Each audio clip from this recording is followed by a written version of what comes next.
Hello everyone, welcome back to my channel.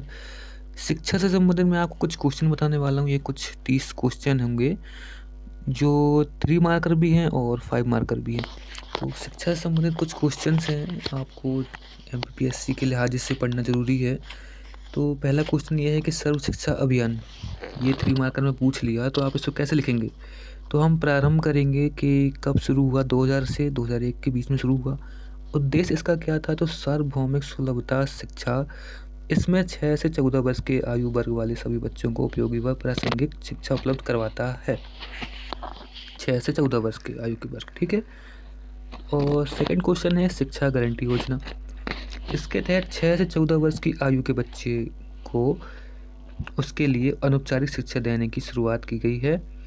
इसे वहाँ विशेष रूप से लागू किया गया जहाँ 1 किलोमीटर के दायरे में कोई भी शिक्षा केंद्र नहीं है, ठीक है। थर्ड क्वेश्चन है मध्याह्न भोजन योजना। इसकी शुरुआत, ये इंपॉर्टेंट क्वेश्चन है, देख लीजिए। इसकी शुरुआत जो हुई 1995 में हुई। उद्देश्य क्या है इसका, पोषण स्तर सुधारना व विद्यालयों में नामांकन को बढ़ाना। इसमें स्कूल में कक्षा 1 से 5 तक के पढ़ने वाले बच्चों को 8 से 10 ग्राम प्रोटीन तथा 300 कैलोरी पका हुआ भोजन देने की व्यवस्था की गई है। हमने भी मध्याह्न भोजन किया है। तो नेक्स्ट क्वेश्चन है जिला प्राथमिक शिक्षा योजना। प्रारंभ इसका 1994 में हुआ। उद्देश्य क्या है, प्रत्येक बच्चों को औपचारिक व अनौपचारिक शिक्षा देना ताकि शिक्षा से कोई छात्र वंचित न रह जाए, ठीक है। ड्रॉप आउट रेट 10% तक कम करना है।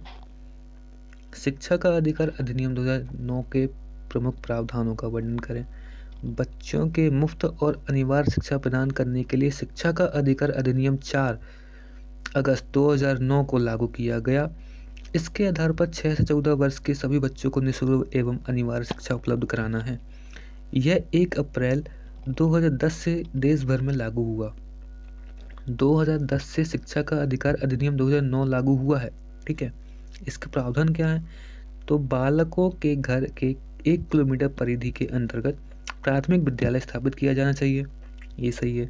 मुख्य उद्देश्य 6 से 14 वर्ष के बालकों की पहुंच स्कूलों तक सुनिश्चित करना चाहिए। इन स्थापित विद्यालयों में आधारभूत सुविधाओं की व्यवस्था सरकार के माध्यम से की जाएगी, ये भी सही है, ठीक है। तो ये था आपका शिक्षा का अधिकार 2009 के प्रमुख प्रावधान, है ना। तो आप इसका स्क्रीनशॉट ले लीजिए, ये मैं आपने लिए लिया होगा। स्कूल चले हम अभियान। स्कूल चले हम मध्य प्रदेश सरकार द्वारा चलाया जा रहा महत्वाकांक्षी अभियान है। शिक्षित मध्य प्रदेश ही विकसित मध्य प्रदेश बनेगा, ये इसका नारा है। प्रारंभ 2000 से 2001 के बीच में हुआ। अब इसके कुछ उद्देश्य हैं। प्रदेश के सभी बच्चों के नामांकन का प्रयास करना, विद्यालय छोड़ चुके बच्चों को पुनः विद्यालय में प्रवेश दिलाना, ठीक है। नेक्स्ट क्वेश्चन है उच्च शिक्षा क्या है, इसकी प्रमुख चुनौतियाँ बताएं। उच्च शिक्षा सबको प्राप्त होने वाली शिक्षा के ऊपर विशेष विषय से संबंधित शिक्षा ही उच्च शिक्षा कहलाती है। इस प्रकार की शिक्षा महाविद्यालयों, विश्वविद्यालयों, अंतर्राष्ट्रीय संस्थाओं, प्रबंधन प्रौद्योगिकी की संस्थाओं द्वारा प्रदान की जाती है। उच्च शिक्षा के अंतर्गत स्नातक, परास्नातक, व्यावसायिक शिक्षण व प्रशिक्षण आते हैं, है ना। नेक्स्ट क्वेश्चन, उच्च शिक्षा की 3 विशेषताएं। पहुंच होना, समानता, गुणवत्ता, ठीक है।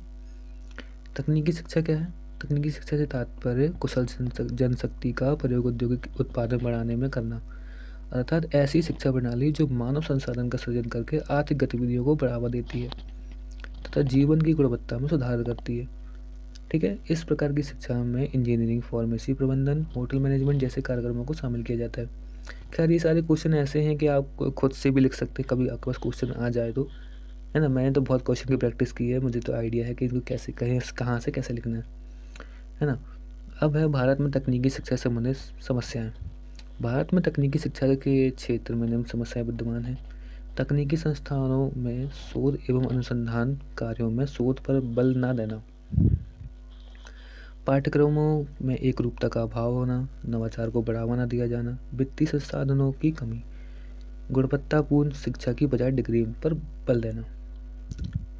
देखो ये तो आप वैसे भी हर जगह गांव में या शहर में कई कॉलेज खुले हैं, तो वहाँ कई बार शिक्षा को इतना वो प्रभाव नहीं दिया जाता, तो आप चीज़ें समझ सकते हैं, ठीक है। भारत सरकार व मध्य प्रदेश सरकार द्वारा तकनीकी शिक्षा में बेहतरी के प्रयास किए हैं, है ना। भारत सरकार की योजनाएं अटल इनोवेशन योजना, रूसा, प्रधानमंत्री कौशल विकास योजना है, इंस्पायर छात्रवृत्ति, ऑनलाइन प्रतियोगी परीक्षाएं, ई टीचर सुविधा। ठीक है। शिक्षा के क्षेत्र में मानव संसाधन विकास मंत्रालय द्वारा क्या प्रयास किए गए हैं? तो बेटी बचाओ बेटी पढ़ाओ। ठीक है।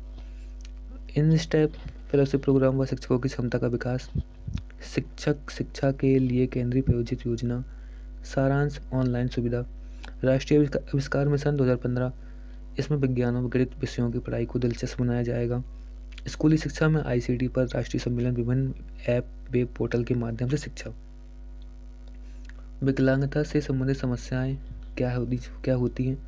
हीन भावना ग्रसित होती है, भेदभाव से ग्रसित, परिवहन साधनों की अनुपलब्धता, उपयोगी शिक्षा की कमी, कौशल विकास के साधनों का अभाव।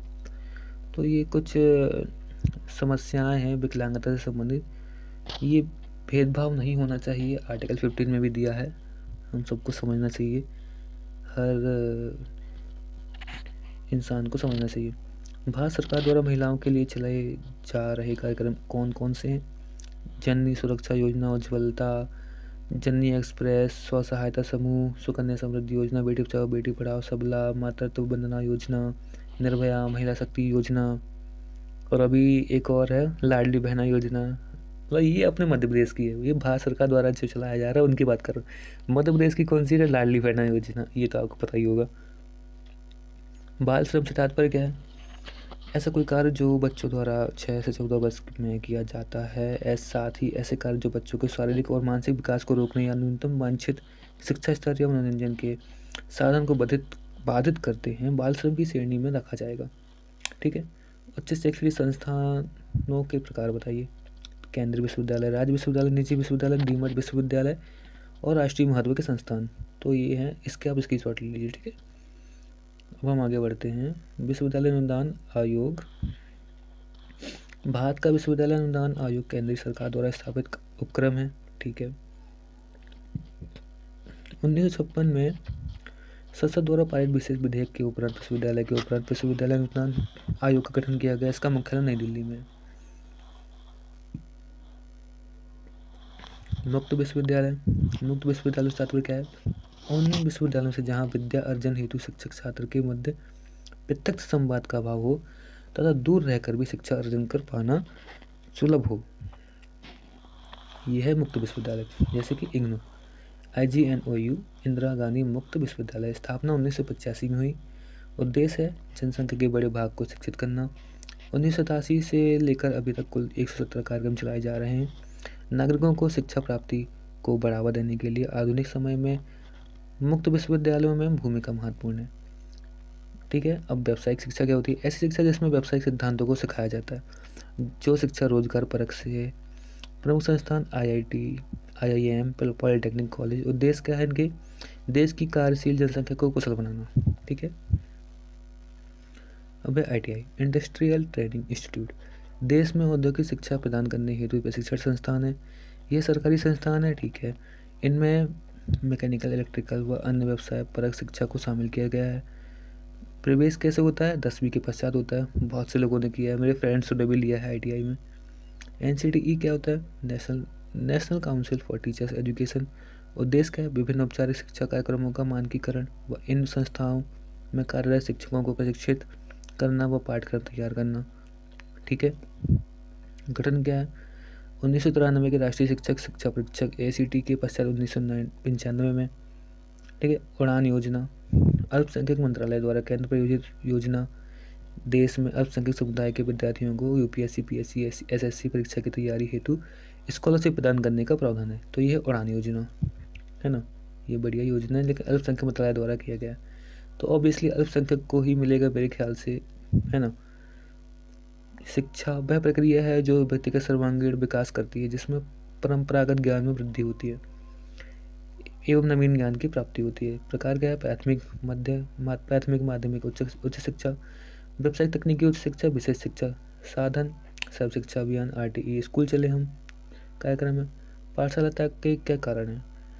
पृथक शौचालयों का अभाव, सुरक्षा का अभाव, गरीबी, व्यावसायिक हित का अभाव, हाई एवं हायर सेकेंडरी स्कूलों का अभाव, पारिवारिक बाल विवाह, दोषपूर्ण पाठ्यक्रम, अस्पष्ट दृष्टिकोण, योग्य शिक्षक की कमी, सरकार का उदासीन दृष्टिकोण। तो ये सब कुछ कारण है, ये तो आप भी लिख सकते हो। देखो मैं इतनी जल्दी इसलिए बोल दिया हूँ, ये ऐसे क्वेश्चन है जो आप भी लिख सकते हो, है ना, बहुत आसानी से लिख सकते हो। 5 मार्कर में लिख सकते हो, 10 मार्क का कोई बना सकते हो आप तो इसको, है ना। डिजाइनिंग अपने हिसाब से मार्क कर सकते हो, है ना। वंचित वर्ग से क्या है, समाज का वह वर्ग जो हाशिए पर है, दबा कुचला है, सदियों से अभाव का जीवन जी रहा है, जो समाज के अन्य वर्गों की बराबरी नहीं कर सकता। उदाहरण जैसे ST SC आयोग, अल्पसंख्यक आयोग, निःशक्त, दिव्यांग, बुजुर्ग आदि। तो ये कुछ हैं जो वंचित वर्ग में आते हैं, है ना। ऐसे कहें कि जिनकी आर्थिक स्थिति भी सही नहीं होती, तो वो वंचित वर्ग में आते हैं। तो ये थे कुछ क्वेश्चन जो 3 मार्कर भी 5 मार्कर के लिए भी यूज होते हैं। शिक्षा से संबंधित क्वेश्चन है। अगर आपको वीडियो अच्छी लगी है तो लाइक ज़रूर कर दीजिएगा, शेयर कीजिएगा, कमेंट करके बताइए कैसे लगी, और चैनल को सब्सक्राइब जरूर कर दीजिएगा, क्योंकि इसके बाद भी मेंस की सीरीज़ चलने वाली है। तो धन्यवाद, बने रहें हमारे साथ।